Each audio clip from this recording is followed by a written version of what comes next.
ජීවිතේ දැන් කියලා වෙලාවක් ඔයාලටත් තියෙනවා. මටත් තියෙනවා. අපි හැමෝටම තියෙනවා. අහන්න මේ කතාව. එක වයසක මහාචාර්යවරයෙක් හිටියා.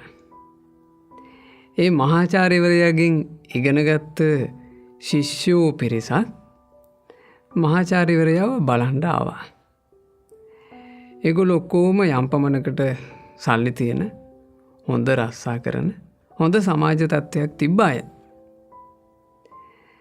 මේ මහාචාර්යතුමා මේ ශිෂ්‍යයොත් එක්ක කතා කළා. කතා කරන කෙනා මොකක් හරි නොසතුටක තමයි ඉන්නේ. අනේ සර් රස්සාවේ එහෙම සන්තෝෂයක් නැහැ. අනේ සර් මගේ මේ තියෙන වාහනේ හරි පරණ වෙලා මම මේ අලුත් එකක් කොහොමද ගන්නේ කියලා ඉන්නේ. අනේ සර් අපි ජීවත් වෙන ගෙදර හරි සවුත් වෙච්ච ගෙදර. අනේ සර් අපිට යන්න එන්න තියෙන පාර හපුව හරියට අබලන් වෙලා. ඔය වගේ ඒ ජීවිතවල කිසි සතුටක් තිබෙන්නේ නැහැ.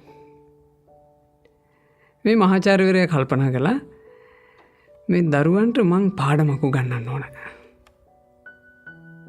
ඇහුවා පුතාලා ඔක්කොම බොමුද හොඳ රස කෝපි එක. එතකොට ඒ දරුවෝ ටික ඔක්කොම කැමති වුණා. සර් අපි බොමු. මහාචාර්යවරයා තමන්ගේ සේවකයාට පණිවිඩයක් යවුවා. හොඳ රසවත් කෝපි එකක් හදාගෙන එන්න කියලා. රහසේම පණිවිඩය යවුවේ. ඒ කෝපි එක අරගෙන එනකොට ඒ කෝපි එක විවිධාකාර කෝප්පවල දාගෙන එන්න කිව්වා.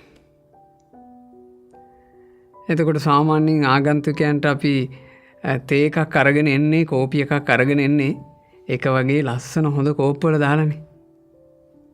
දැන් මේ සේවකයා අරගෙන ආවේ එක විදිහ කෝප්ප. සමහර කෝප්ප ලොකුයි, සමහර කෝප්ප චූටි, සමහර ඒ වගේ අඬු කැඩිලා, සමහර ඒ වගේ තැනින් තැන පොඩි පොඩි පැල්මවල් අරගෙන ආවා.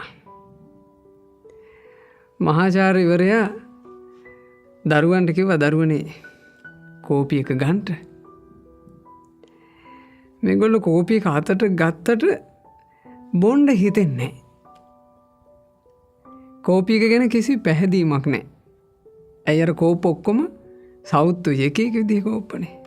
සවුත්තු කෝප්ප, පිළිවෙලක් නැති කෝප්ප. මහාචාර්යවරයා දැක්ක කෝපි එකෙන් සතුටු වෙන්නේ නැහැ ළමයි. ඇහුවා ඇයි පුතේ සතුටක් නැත්තේ? ලස්සන කෝප් එක ලැබුණ නැති නිසානේ. හොඳයි. මං එමනම් ආයෙමත් ওই කෝපි ටික හොඳ කෝප්පවල දාන් එන්න කියන්න.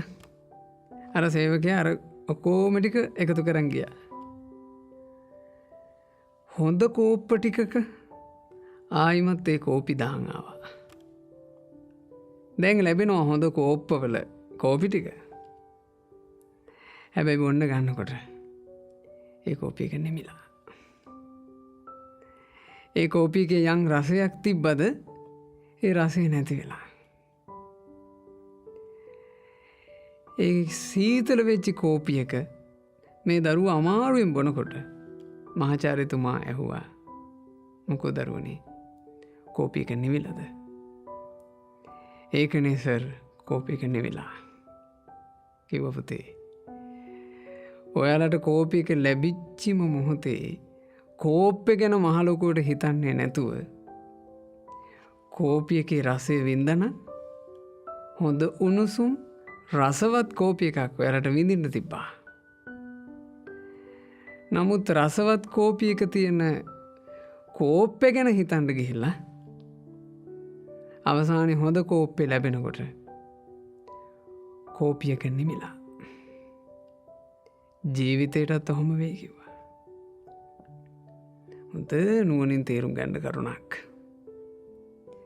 අපේ ජීවිතවල වුණත් අපි දැන් ඉන්නේ අතීතය ගැන පසුතැවි නම් අපි දැන් අසාර්ථකයි. අපි දැන් ඉන්නේ නිකන් උමතුවෙන් වගේ කිසි තේරුමක් නැති දේවල් කර නම් දැන් අසාර්ථකයි. අපි දැන් ඉන්නේ අනාගතයක් ගැන හීන කෝටියක් තියාගෙන වර්තමානයේ කිසි සතුටක් නැතුව නම් අපේ දැන් අසාර්ථකයි. බුදුරජාන් වහන්සේගේ නුවණ තියෙන ශ්‍රාවකයෝ කල්පනා කරනවා මං කාලෝ උපච්චගා මට ලැබිලා තියෙන වටින කාලේ ඉක්ම යන්න එපා. ඔයාලටත් මටත් වටිනා කාලයක් ලැබිලා. ඒ වටිනා කාලය මෙතෙක් තියෙනවා. දැන් තියෙනවා. හැබැයි ඒ කාලේ ඉස්සරහට කොච්චරක් තියෙනවද කියලා ඔයාලවත් මමවත් දන්නේ. ඒ නිසා මේ දැන් තියෙන කාලේ දැන් තියෙන දෙයින් ගොඩාක් සතුටු වෙන්න. ඒ තියෙන දෙයින් සතුටු වෙවි. තියෙන දේ තුල සතුට විඳිමින් ජීවිත ඉස්සරහට දියුණු කරන්න.